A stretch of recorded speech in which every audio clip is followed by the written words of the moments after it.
नमस्कार, मैं हुसैन रिजवी। भारत चीन बॉर्डर पर लगातार जारी तनातनी के बीच आज दोनों देशों के बीच मोल्डो में बहुत अहम बैठक चल रही है।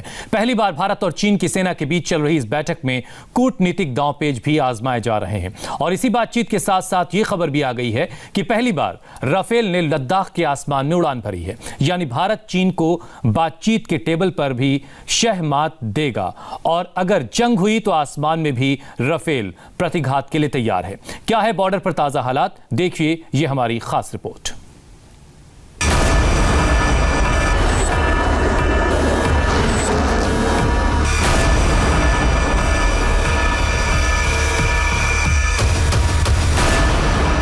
लद्दाख में राफेल आया, बॉर्डर पर ड्रैगन थर्राया।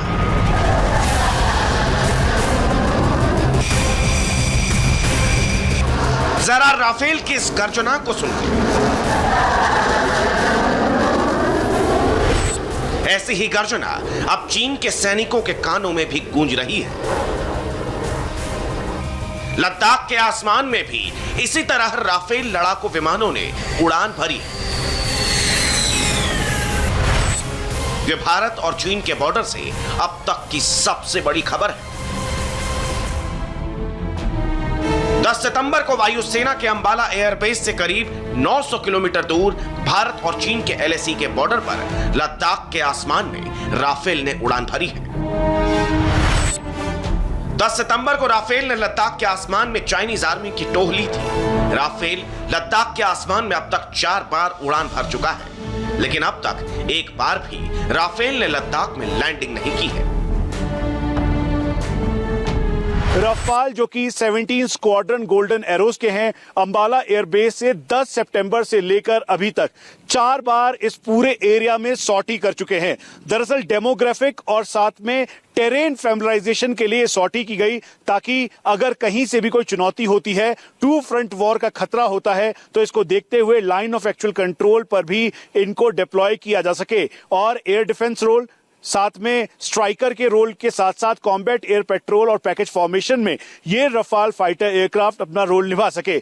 हमें इस बात की भी जानकारी मिली है कि भारतीय वायुसेना ने चाइनीज पीएलए के हुतान, गारगुंसा, कासगर, शिगात्से एयरबेस के डिप्लॉयमेंट की पूरी मैपिंग की है और टारगेट फोल्डर तैयार कर लिया है। अगर लाइन ऑफ एक्चुअल कंट्रोल के पार से Chinese PLA aerial threat launch करता है तो उससे निपटने की पूरी भारतीय सेना की और वायुसेना की तैयारी है। राफेल भले ही भारत और चीन के बॉर्डर से करीब 900 किलोमीटर दूर अंबाला के एयरबेस पर तैनात है, लेकिन 900 किलोमीटर दूर होने के बाद भी ड्रैगन को राफेल का डर सता रहा है। भारतीय वायुसेना ने चाइना की ड्रैगन आर्मी को 2 टूक समझा दिया है कि अगर उसने बातचीत की टेबल पर कोई भी खेल किया तो राफेल चूकने वाला नहीं है। ऑफिसर्स के बीच 100 घंटे से ज्यादा की बातचीत हो चुकी है, लेकिन लाइन ऑफ एक्चुअल कंट्रोल पर डेडलॉक खत्म नहीं हुआ है। इसीलिए पहली बार मोल्डो में मिलिट्री ऑफिसर्स के बीच जो बातचीत हो रही है उसमें विदेश मंत्रालय के जॉइंट सेक्रेटरी लेवल के ऑफिसर्स को भी शामिल किया गया है। लेकिन सबसे पहले ये जानिए कि मीटिंग से पहले भारत ने चीन की बोलती बंद करने के लिए आखिर क्या क्या शर्तें रखी हैं। भारतीय सेना के मजबूत पॉइंट्स आखिर क्या हैं। मोल्डो में भारत और चीन के सैन्य अफसरों और विदेश मंत्रालय के अफसरों के बीच इस वक्त बातचीत की टेबल पर बहुत बड़ी दिमागी जंग चल रही है। बातचीत की टेबल पर शह और मात का खेल जारी है। जरा पहले इस बात को विस्तार से समझिए कि आखिर बातचीत में भारत का पक्ष क्या है और चीन का पक्ष क्या है, यानी भारत क्या चाहता है और चीन की चाहत क्या है। दोनों देशों के बीच तनाव की मुख्य वजह है पैंगोंग त्सो। दरअसल भारतीय सेना कॉम्प्रिहेंसिव सॉल्यूशन चाहती है, यानी एक ही साथ पैंगोंग त्सो से लेकर मुक्पारी और डेप्सांग तक की पूरी बात चीन के सामने रखी जाए। लेकिन चाइनीज पीएलए केवल चुशूल पर बात करना चाहता है, वो पैंगोंग त्सो पर कुछ भी बोलने को तैयार नहीं है। यहां तक कि चाइनीज पीएलए का यह कहना है कि वो अपना डिप्लॉयमेंट पीछे कर लेगा, लेकिन करीबन 50 से 100 की संख्या में फिंगर 4 से लेकर फिंगर 8 तक अपने जवानों की तैनाती रखेगा और भारत को यह बिल्कुल भी मंजूर नहीं है। चीन बातचीत की टेबल पर सिर्फ और सिर्फ चुशूल, मोखपारी, रेचुनला और हुनान कोस्ट की बात कर रहा है, लेकिन भारत ने यह साफ कर दिया है कि चीन को 826 किलोमीटर की पूरी लाइन ऑफ एक्चुअल कंट्रोल पर बात करनी होगी। चीन पैंगोंग त्सो में अपने सैनिकों की तैनाती को नजरअंदाज कर रहा है, जबकि भारत ने चीन से एकदम साफ कर दिया है कि वो सिर्फ और सिर्फ चुशूल पर बात करना चाहता है, जो अब नहीं चलेगा। चीन को अप्रैल 2020 के स्टेटस पर लौटना होगा। बातचीत की टेबल पर डेडलॉक की सबसे बड़ी वजह है पैंगोंग त्सो लेक की पर्वत चोटियां। चीन की स्ट्रैटेजी पैंगोंग त्सो लेक में क्या है, आपको बताएंगे, लेकिन पहले यह जानिए कि पैंगोंग त्सो लेक क्यों अहम है। पैंगोंग त्सो लेक की खुद की कोई स्ट्रेटेजिक इंपॉर्टेंस नहीं है। स्ट्रेटेजिक इंपॉर्टेंस है उसके आसपास की हाइट्स की। अगर हिंदुस्तान के पास वो हाइट्स हैं तो हमारा जो सड़क है लेह से दौलत बेग ओल्दी तक वो सिक्योर है। हम कोशिश कर सकते हैं एक्साइजन के ऊपर हमला करने के लिए और एक्साइजन को लिबरेट करने के लिए। जो चाइना की हाईवे काशगर से लासा तक जाती है, नेशनल हाईवे 219, उसके ऊपर हम नज़र रख सकते हैं, उसकी तरफ बढ़ सकते हैं। और अगर ये चाइना के हाथ में आ जाए एरिया तो चुशूल वैली जो है एक्सपोज हो जाती है। और अगर चुशूल वैली एक्सपोज हो जाती है तो चाइना जो हमारी सड़क है लेह से दौलत बेग ओल्दी उसके ऊपर बड़ा ज़बरदस्त इंटरफेयर कर सकता है। दूसरा, अगर चाइना के हाथ में ये एरिया आ जाता है तो चुशूल के ऊपर कब्जा कर सकता है। अगर आपको याद होगा 1962 में बड़ा ज़बरदस्त यहाँ लड़ाई हुई थी। हमारा वहाँ इम्पोर्टेंट एयरफील्ड है।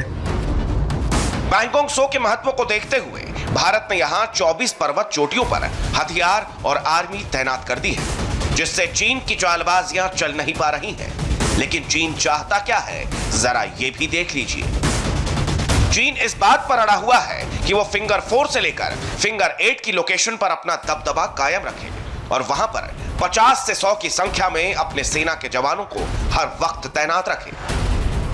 लेकिन भारत ने बिल्कुल साफ कर दिया है कि चीन को अप्रैल 2020 के स्टेटस को मानना पड़ेगा, यानी चीन के सैनिक किसी भी संख्या में हो फिंगर 8 के आगे नहीं आ पाएंगे।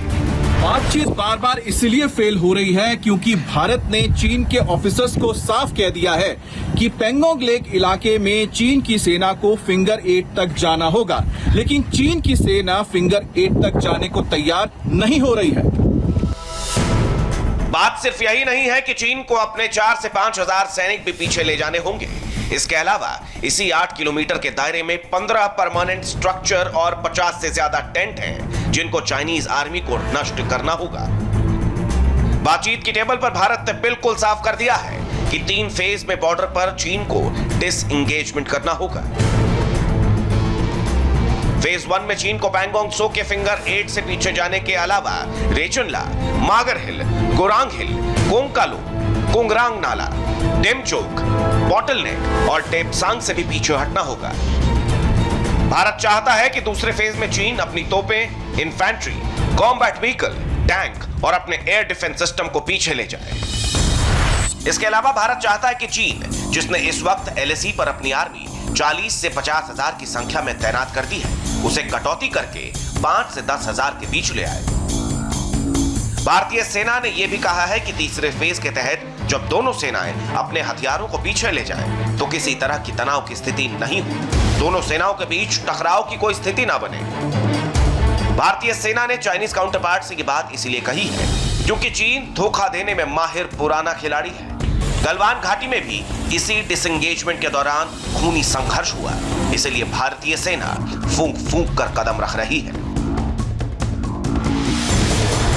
भारत की तरफ से चाइनीज पीएलए को बिल्कुल साफ कर दिया है कि पैंगोंग त्सो पर स्टेटस को अपनाते हुए अप्रैल 2020 की उसी स्थिति पर चीन को पहुंचना होगा, तभी ये बातचीत आगे बढ़ पाएगी।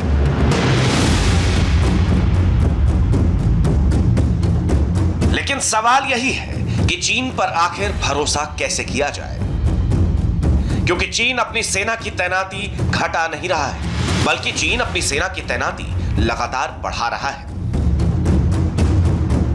चीन ने गोगरा, गलवान और हॉट स्प्रिंग्स में तैनाती बढ़ानी शुरू कर दी है ताकि भारत पर दबाव बना सके। माल्डो और स्पांगूर गैप में 10 से 12 हजार चाइनीज सैनिक तैनात हैं।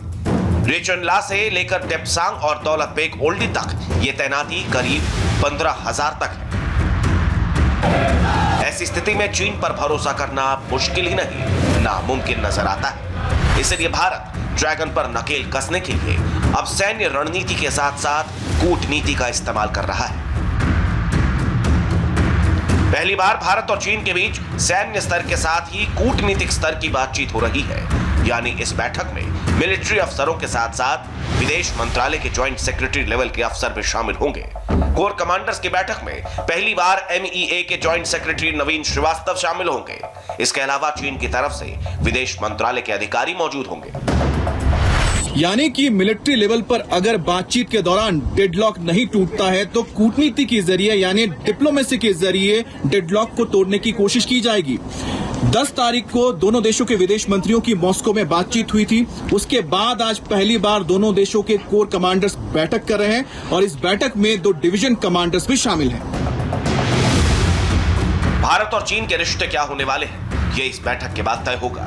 लेकिन 1962 में चीन की धोखेबाजी को देखते हुए भारत चीन से लगने वाली पूरी सीमा पर जबरदस्त तरीके से सुरक्षा व्यवस्था को पुख्ता कर रहा है। अरुणाचल प्रदेश में भी सेना का मूवमेंट जारी है। लद्दाख में जो सिचुएशन है उसके मद्देनजर अरुणाचल प्रदेश की 1080 किलोमीटर भारत चीन सीमा पर लगातार भारत अपनी तैयारियों को पुख्ता कर रहा है और लगातार यहाँ पर डिप्लॉयमेंट हो रहा है। वो हम आपको दिखा रहे हैं किस तरह से हैवी डिप्लॉयमेंट हर जगह हर सीमा पर हो रहा है। इस वक्त हम लोग तवांग की ओर जा रहे हैं। यहाँ पर भारी डिप्लॉयमेंट हो रहा है और इस तवांग के रास्ते ही 1962 में चीनी सेना भारत में घुसी थी। तो इस बॉर्डर को पुख्ता रखना, मुस्तैद रखना बेहद ज़रूरी है और जो जो कदम उठाए जाने चाहिए वो सभी यहाँ उठाए गए हैं।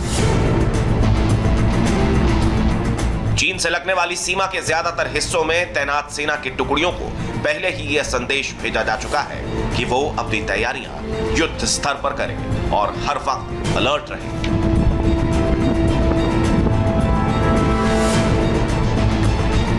मॉस्को में दोनों देशों के रक्षा मंत्री और फिर फॉरेन मिनिस्टरों की बातचीत के बाद ये लगने लगा था कि हो सकता है कि चाइनीज PLA डिसएंगेजमेंट प्रोसेस के तहत 3 फेज में अलग अलग मैनर पे अपने जवानों को पीछे ले जाए।